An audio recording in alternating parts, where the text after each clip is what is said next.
Hello guys, welcome to my channel. Today we are going to see how to fix a failure to initialize critical data GTA 5 Epic Games. Let's fix it guys. First you just need to go to search menu and type task manager. Click on open it.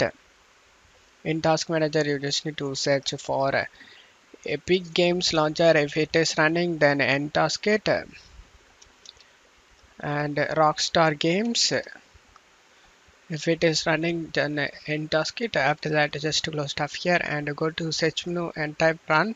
Click on open it. In run window type app data and then click on OK. Double click on the local folder. Find Rockstar Games folder. Just right click on it and select the delete option. After deleting it just close stuff here. Now just need to go to search menu and type services. Click on open it.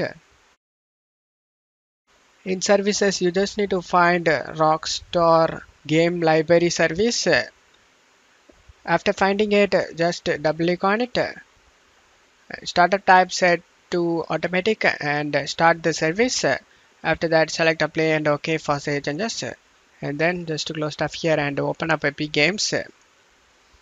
Go to library. Click on the three dot icon next to GTA 5 and select manage and select verify files. After getting verified done, you can play the game without having any problem. And that's it for today's video guys. Give me a like and subscribe. Thank you.